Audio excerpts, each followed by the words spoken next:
ಕರ್ನಾಟಕ ಸರ್ಕಾರದ ವಿಧಾನ ಪರಿಷತ್ chief whip ಆಗಿರ್ತಕ್ಕಂಥ ಸಲೀಂ ಅಹಮದ್ ಸಾಹೇಬ್ರೆ, ಮಾಜಿ ಮೇಯರ್ ಆಗಿರ್ತಕ್ಕಂಥ ಸ್ನೇಹಿತರು ಆತ್ಮೀಯರಾಗಿರ್ತಕ್ಕಂಥ ಹುಚ್ಚಪ್ಪನವರೇ, ಮತ್ತು KPCCಯ ಉಪಾಧ್ಯಕ್ಷರಾಗಿರ್ತಕ್ಕಂಥ ಆರಾಧ್ರೆ ಶೋಯಬ್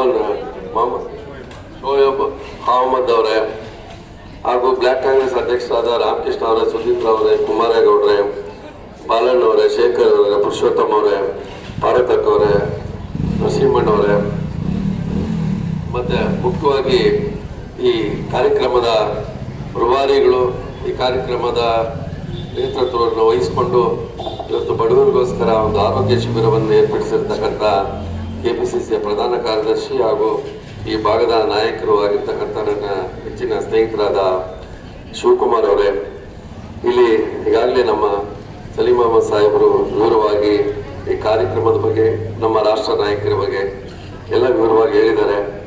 ನಾನು ವಿಶೇಷವಾಗಿ ಇದರಲ್ಲಿ ಹೇಳುವಂಥದ್ದೇನಿಲ್ಲ.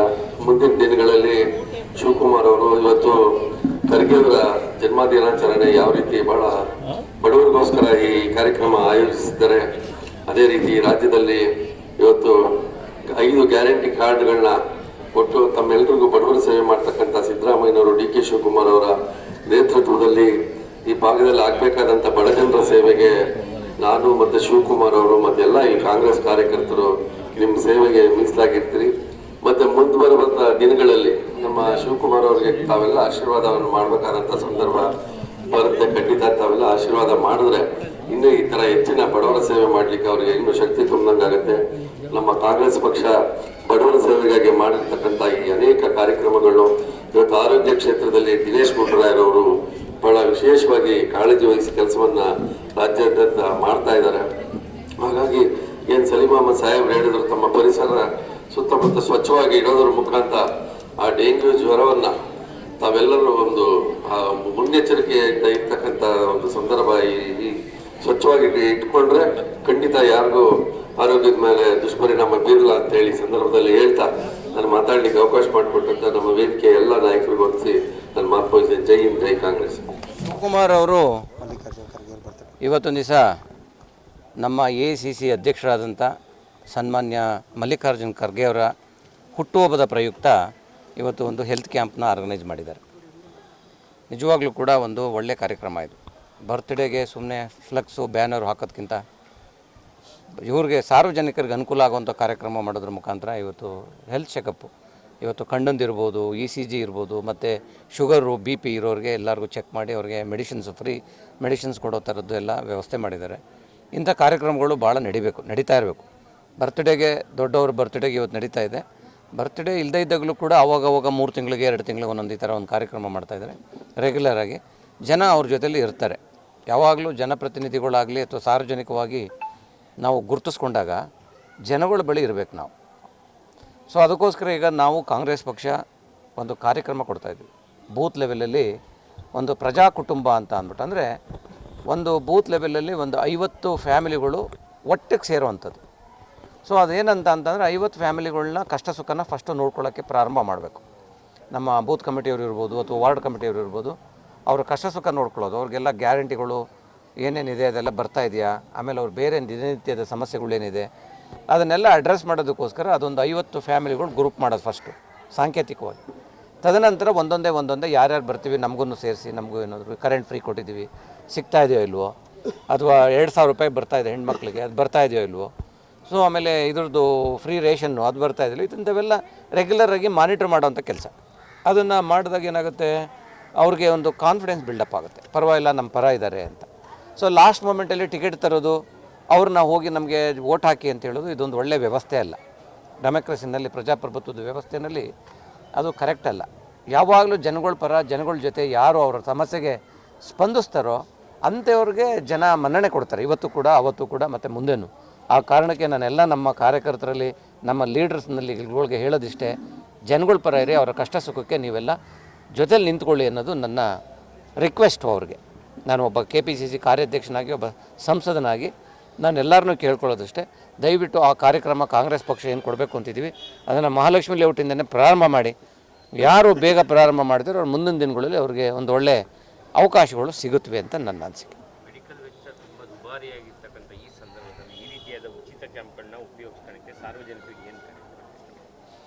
ಸಾರ್ವಜನಿಕರಿಗೆ ಇವತ್ತೊಂದು ದಿವಸ ಹೆಲ್ತು ಭಾಳ ಇಂಪಾರ್ಟೆಂಟ್. ಆರೋಗ್ಯ ಇದ್ದರೆ ಕೂತ್ಕೊಂಡು ಚೆನ್ನಾಗಿರೋದು ಬೇಕಾದ್ರೆ ನೋಡ್ಕೊಂಡಿರ್ಬೋದು. ಬೇಕಾದರೆ ಆರೋಗ್ಯನೇ ಇಲ್ಲ ಅಂತ ಅಂದರೆ ಏನು ಮಾಡ್ತೀರಾ?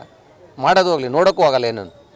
ಅದರಿಂದ ನನ್ನ ಪ್ರಕಾರ ಆರೋಗ್ಯ ತುಂಬ ಇವತ್ತೇನಿದೆ ಪಾವರ್ಟಿ ಲೈನಿಂದ, ಬಡತನದ ರೇಖೆಗಿಂತ ಕೆಳಗಡೆ ಇರೋ ಪ್ರಮಾಣ ಇನ್ನೂ ಇದೆ ನಮ್ಮ ದೇಶದಲ್ಲಿ. ಇವತ್ತು ಸಿಟಿಗಳಲ್ಲೂ ಕೂಡ ಇದೆ. ಅವ್ರಿಗೆ ಹೋಗಿ ಡಾಕ್ಟ್ರ್ ಹತ್ರ ನಿಂತ್ಕೊಂಡು ನೀವು ಯಾವುದೇ ಒಂದು ಚೆಕ್ ಮಾಡಿಸ್ಬೇಕು ಅಂತಂದರೆ ಮಿನಿಮಮ್ ಹಾಸ್ಪಿಟ್ಲಿಗೆ ಹೋಗಿ ಒಂದು 2 ಅವರ್ 3 ಅವರ್ ಡಾಕ್ಟ್ರುಗಳ ಹತ್ರ ನಿಂತ್ಕೊಂಡು ನಿಮಗೆ ಅಷ್ಟೊತ್ತಿಗೆ ರೋಗನೇ ಹೋಗ್ಬಿಟ್ಟಿರುತ್ತೆ. ಆ ಲೆವೆಲ್ಗೆ ಅಲ್ಲಿ ಪನಿಷ್ಮೆಂಟ್ ಆಗೋಗ್ಬಿಟ್ಟಿರ್ತದೆ. ಅಂಥದ್ರಲ್ಲಿ ಇವರು ಎಲ್ಲರನ್ನೂ ಡಾಕ್ಟರ್ಸ್ನ ಇಲ್ಲೇ ಕರ್ಕೊಂಬಂದ ಸಂದರ್ಭದಲ್ಲಿ ವಾಲಂಟ್ರಿಯಾಗಿ ಇದನ್ನು ಅವಕಾಶನ ಉಪಯೋಗಿಸ್ಕೊಂಡು ಅವ್ರಿಗೇನಿದೆ ಅಟ್ಲೀಸ್ಟ್ ಬೇಸಿಕ್ಕಾಗಿ ಗೊತ್ತಾಗುತ್ತೆ. ನಮಗೇನು ಅನಾರೋಗ್ಯ ಇದೆ, ಇಂಥದ್ದನ್ನು ನಾವೆಲ್ಲಿ ತೋರಿಸ್ಬೇಕು, ಎಲ್ಲಿ ಬಿಡಬೇಕು ಅನ್ನೋದ್ರ ಬಗ್ಗೆ ಪ್ರಥಮ ಮಾಹಿತಿ ಸಿಗುತ್ತೆ. ಅದು ಭಾಳ ಇಂಪಾರ್ಟೆಂಟು. ಎಲ್ಲೋ ಒಂದು ಕಡೆ ನಮಗೆ ಕಣ್ಣು ಕಾಣಿಸಲ್ಲ ಅಂದರೆ ಈಗಲೇ ಒಂದು ಗ್ಲಾಸು ಇವಾಗ ಫ್ರೀ ಕೊಡ್ತಾಯಿದ್ದಾರೆ ಇವರು ಕೆಲವ್ರಿಗೆಲ್ಲ. ಆಮೇಲಿಂದ BP ಶುಗರ್ ಚೆಕ್ ಮಾಡ್ತಾಯಿದ್ದಾರೆ, ಆಪ್ರೇಷನ್ ಫ್ರೀ ಮಾಡಿಸ್ತಾ ಇದ್ದಾರೆ. ಸೊ ಪುನೀತ್ ರಾಜ್ಕುಮಾರ್ ಅವರ ಹೆಸರಲ್ಲಿ ಈ ಕಾರ್ಯಕ್ರಮನ ಮಾಡ್ತಾಯಿದ್ದಾರೆ. ಪುನೀತ್ ರಾಜ್ಕುಮಾರು ನಮ್ಮೆಲ್ಲರಿಗೂ ಕೂಡ ಆದರ್ಶ. ಎಲ್ಲೂ ಕೂಡ ತಾವು ಮಾಡಿದಂಥ ಕೆಲಸಗಳನ್ನು ಯಾರಿಗೂ ಹೇಳ್ಕೊಳ್ದೆ ತಾವು ಮಾಡಿ ಇವತ್ತು ನಮ್ಮಿಂದ ಎಲ್ಲ ದೂರ ಆಗಿದೆ ಅಂತ ಅಂದ್ಕೊಂಡಿದ್ದೀವಿ. ಇಲ್ಲ, ಅವರ ಆದರ್ಶಗಳು ಹಾಗೆ ನಿಂತಿದ್ದಾವೆ. ಇವತ್ತು ಆ ಆದರ್ಶನ ಪರಿಪಾಲನೆ ಮಾಡುವಂಥ ದೃಷ್ಟಿಯಿಂದ ಇವರೆಲ್ಲ ಈ ಕೆಲಸವನ್ನು ಮಾಡ್ತಾಯಿದ್ದಾರೆ. ಅದನ್ನು ಸಾರ್ವಜನಿಕರು ವ್ಯಾಪಕವಾಗಿ ಹೆಚ್ಚಿನ ರೀತಿಯಲ್ಲಿ ಉಪಯೋಗಿಸ್ಕೋಬೇಕು ಅನ್ನೋದು ನನ್ನ ಒಂದು ಅಭಿಲಾಷೆ. Thank you. ನಮ್ಮ ಕರ್ನಾಟಕ ಪ್ರದೇಶ ಕಾಂಗ್ರೆಸ್ ಕಮಿಟಿಯ ಪ್ರಧಾನ ಕಾರ್ಯದರ್ಶಿಯಾದ ನಮ್ಮ ಆತ್ಮೀಯ ಮಿತ್ರರು ಶಿವಕುಮಾರ್ ಅವರು ಒಂದು ಒಳ್ಳೆಯ ಕಾರ್ಯಕ್ರಮ ನಡೆಸ್ತಾ ಇದ್ದಾರೆ ಇಲ್ಲಿ ಈ ಪುನೀತ್ ರಾಜ್ಕುಮಾರ್ ಸಮಾಜದ ವತಿಯಲ್ಲಿ. ಈ ಹೆಲ್ತ್ ಕ್ಯಾಂಪ್ಗಳು ಮಾಡಿದಾಗ ಭಾಳ ಜನಕ್ಕೆ ಒಳ್ಳೆ ರೀತಿಯಲ್ಲಿ ಉಪಯೋಗ ಬರುತ್ತೆ. ಅವ್ರಿಗೆ ಏನು ಸಮಸ್ಯೆಗಳಿದೆ, ಭಾಳ ಜನ ಚೆಕಪ್ಗೆ ಹೋಗೋದೇ ಇಲ್ಲ. ಸೊ ನೀವು ಹೇಗೆ ಶಿವಕುಮಾರ್ ಇಲ್ಲಿ ಒಂದು ಅವ್ರ ಮನೆ ಬಾಗಿಲಿಗೆ ತಂದಿದ್ದಾರೆ, ಇದರಿಂದ ಭಾಳ ಜನಕ್ಕೆ ಉಪಯೋಗ ಆಗುತ್ತೆ. ಅವ್ರ ಸಮಸ್ಯೆಗಳು ಏನಿವೆ, ಫಾಲೋ ಅಪ್ ಎಲ್ಲಿ ಮಾಡಬೇಕು ಅದಕ್ಕೂ ಅವ್ರಿಗೆ ಒಂದು ದಾರಿ ತೋರಿಸೋದಂಗೆ ಆಗುತ್ತೆ. ಅದ್ರ ಮೇಲೆ ನಾನು ಹೇಳ್ದಂಗೆ ಇದು ಒಂದು ದಿವಸದ ಕೆಲಸ. ಆದರೆ ಈಗಿನ ಕಾಲದಲ್ಲಿ diabetes, blood pressure, heart diseases ಏನೇನೋ ಅವೆಲ್ಲ ಜಾಸ್ತಿ ಆಗ್ತಾಯಿವೆ. ಅವನ್ನ ನಾವು ದೂರ ಇಟ್ಕೋಬೇಕು ಅಂತಂದರೆ ನಾವು ದಿನ ಒಂದು ಆ್ಯಕ್ಟಿವ್ ಲೈಫ್ ಸ್ಟೈಲು, ಎಕ್ಸಸೈಸು, ನಾವು ಏನು ತಿಂತೀವಿ ಅದ್ರ ಬಗ್ಗೆ ಸ್ವಲ್ಪ ಗಮನ ಕೊಟ್ಟು ಆ ಥರ ಎಲ್ಲ ಮಾಡಬೇಕು. ಇವತ್ತು ಮೊದಲನೇ ದಿವಸ ಅದನ್ನೆಲ್ಲ ಫಾಲೋ ಅಪ್ ಮಾಡಿದ್ರೆ ಒಳ್ಳೆಯದು ಅಂತ ನಾನು ಒಂದು ಸಲಹೆ ಕೊಟ್ಟಿದ್ದೀನಿ.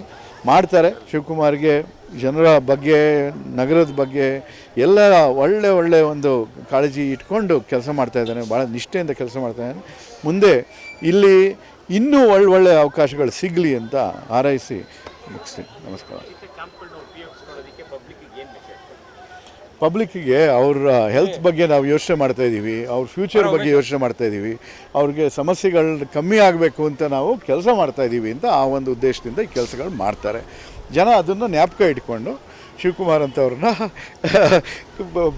ಸಮಯ ಬಂದಾಗ ಅವ್ರಿಗೂ ಸ್ವಲ್ಪ ಒಂದು ಆಶೀರ್ವಾದ ಮಾಡಬೇಕು. ಕಾರ್ಯಕ್ರಮ ಏನು ನಾವೇನು ರೂಪ ಮಾಡಬೇಕು ಅಥವಾ ರೂಪಿಸೋಂಥ ಇದೇನಿಲ್ಲ. ಇದು ತಾನಾಗೆ ತಾನು ನಮ್ಮ ಏನು ಪುನೀತ್ ರಾಜ್ಕುಮಾರ್ ಸೇವಾ ಕೇಂದ್ರ ಏನಿದೆ, ಆ ಪುನೀತ್ ರಾಜ್ಕುಮಾರ್ ಸೇವಾ ಕೇಂದ್ರದ ಪದಾಧಿಕಾರಿಗಳು ಮತ್ತು ನಮ್ಮ ಶೇಖರಣ್ಣವರಾಗಿರ್ಬೋದು, ನಮ್ಮ ಬಾಲಣ್ಣನಾಗಿರ್ಬೋದು ಮತ್ತು ಎಲ್ಲ ತಂಡ ಇವತ್ತು ಈ ಭಾಗದಲ್ಲಿ ಒಂದು ಆರೋಗ್ಯ ಶಿಬಿರ ಬೇಕು ಅಂತ ಕೇಳ್ತಾಯಿದ್ರು. ಅದಕ್ಕೆ ತುಂಬ ದಿವಸದಿಂದನೂ ಕೂಡ ಪೆಂಡಿಂಗ್ ಇತ್ತು. ಇವತ್ತು ನಮ್ಮ ಸನ್ಮಾನ್ಯ ರಾಷ್ಟ್ರೀಯ ನಾಯಕರು, ನಮ್ಮೆಲ್ಲರ ಪ್ರೀತಿಯ ನಾಯಕರು, ಮುತ್ಸದ್ದಿ ರಾಜಕಾರಣಿ ಆದಂತಹ ಮಲ್ಲಿಕಾರ್ಜುನ ಖರ್ಗೆ ಸಾಹೇಬ್ರ 82ನೇ ಜನ್ಮದಿನ. ಇವತ್ತು ಆ ಕಾರ್ಯ ಮಾಡಿದಾಗ ಅದಕ್ಕೊಂದು ಅರ್ಥ ಬರುತ್ತೆ ಅನ್ನೋ ಒಂದು ವಿಚಾರಕ್ಕೋಸ್ಕರ ಇವತ್ತು ನಮ್ಮ ಈ ಭಾಗದಲ್ಲಿ ಏನು ನಂದಿನಿ ಬಡಾವಣೆ ಪುನೀತ್ ರಾಜ್ಕುಮಾರ್ ವಾರ್ಡ್ನಲ್ಲಿ ಇವತ್ತು ಈ ಕಾರ್ಯಕ್ರಮನ ಆಯೋಜನೆ ಮಾಡಿದ್ವಿ. ಇವತ್ತು ತುಂಬ ಜನ ಇವತ್ತು ಬಂದು ಆರೋಗ್ಯ ತಪಾಸಣಾ ಶಿಬಿರದಲ್ಲಿ ಭಾಗವಹಿಸಿದರು. ಪ್ರತಿಯೊಬ್ಬರೂ ಕೂಡ ಬಂದು ಅವ್ರದ್ದು ಜನರಲ್ ಚೆಕಪ್ ಆಗಿರ್ಬೋದು, BP ಆಗಿರ್ಬೋದು, ಶುಗರ್ ಆಗಿರ್ಬೋದು, ENT ಆಗಿರ್ಬೋದು, ಮತ್ತು ಏನು ಕಣ್ಣು ತಪಾಸಣೆ ಆಗಿರ್ಬೋದು, ಮತ್ತು ECG ಆಗಿರ್ಬೋದು, ಪ್ರತಿಯೊಂದೂ ಕೂಡ ಈಗ ನೀವು ಕೂಡ ನೋಡ್ತಾ ಇದ್ದೀರಾ. ಸಾಕಷ್ಟು ಜನ ಇವಾಗಲೂ ಕೂಡ ಕ್ಯೂಯಲ್ಲಿ ನಿಂತ್ಕೊಂಡು ಸರದಿ ಸಾಲಿನಲ್ಲಿ ಬಂದು ಪ್ರತಿಯೊಬ್ಬರು ಕೂಡ ಚೆಕ್ ಮಾಡಿಸ್ಕೊಂಡು ಹೋಗ್ತಾಯಿದ್ದಾರೆ. ಆರೋಗ್ಯವೇ ಭಾಗ್ಯ ಅಂಥೇಳಿ ಇವತ್ತು ಎಲ್ಲರೂ ಕೂಡ ಆರೋಗ್ಯನ ನಂಬಿರೋದು. ಮತ್ತು ಈಗ ತಾನೇ ನಿಮಗೆ ಈಗ ಏನು ಡೆಂಗ್ಯೂ ಆಗಿರ್ಬೋದು, ಪ್ರತಿಯೊಂದು ವಿಚಾರದಲ್ಲೂ ಕೂಡ ಒಂದು ಅವೇರ್ನೆಸ್ ಬೇಕು. ಆ ಅವೇರ್ನೆಸ್ ಮಾಡೋಂಥ ಕೆಲಸನೂ ಕೂಡ ನಮ್ಮ ಪುನೀತ್ ರಾಜ್ಕುಮಾರ್ ಸೇವಾ ಕೇಂದ್ರದಿಂದ ವತಿಯಿಂದ ಎಲ್ಲ ವಿಚಾರದಲ್ಲೂ ಅವೇರ್ನೆಸ್ ಮಾಡೋಂಥ ಕೆಲಸಗಳನ್ನ ಮಾಡ್ತೀವಿ ಆರೋಗ್ಯದ ದೃಷ್ಟಿಯಿಂದ. ಇವತ್ತು ಎಲ್ಲ ನಮ್ಮ ತಂಡ ಇವತ್ತು ಎಲ್ಲರಿಗೂ ಕೂಡ ಸುಸಜ್ಜಿತವಾಗಿ ಇವತ್ತು ಆರೋಗ್ಯ ಶಿಬಿರದಲ್ಲಿ ಮಾಡಿದ್ದಾರೆ. ಇದರಲ್ಲಿ ಇನ್ನೂ ನೆಕ್ಸ್ಟು ಮುಂದಿನ ತಿಂಗಳೂ ಕೂಡ ಒಂದು ಆರೋಗ್ಯ ಶಿಬಿರ ಇದೆ. ಆ ಟೈಮಲ್ಲೂ ಕೂಡ ಬೇರೆ ಬೇರೆ ಭಾಗದಲ್ಲೂ ಕೂಡ ಈ ಆರೋಗ್ಯ ಶಿಬಿರನ ಮಾಡೋವಂಥ ಕಾರ್ಯಕ್ರಮ ಇಟ್ಕೊಂಡಿದ್ದೀವಿ. ಇದರಿಂದ ಇವತ್ತು ಎಲ್ಲ ಜನರನ್ನು ಕೂಡ ಇದರಿಂದ ಆರೋಗ್ಯ ಶಿಬಿರದಲ್ಲಿ ಪಾಲ್ಗೊಂಡಿದ್ದಾರೆ. ಅವ್ರಿಗೆಲ್ಲರಿಗೂ ಕೂಡ ಒಳ್ಳೆಯದಾಗಲಿ ಅಂತ ಬಯಸ್ತೀನಿ.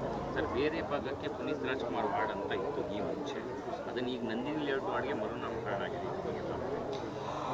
ಈಗ ಇಲ್ಲಿ ನಂದಿನಿ ಬಡಾವಣೆ ಅಂತಲೇ ಇತ್ತು, ಆವಾಗ 243 ವಾರ್ಡ್ ಇತ್ತು. ಈಗ ಇದು 225 ವಾರ್ಡ್ ಅಂತೇಳಿ ನಮ್ಮ ಕಾಂಗ್ರೆಸ್ ಸರ್ಕಾರ ಬಂದಂಥ ಸಂದರ್ಭದಲ್ಲಿ ಅದು ಅವೈಜ್ಞಾನಿಕವಾಗಿತ್ತು.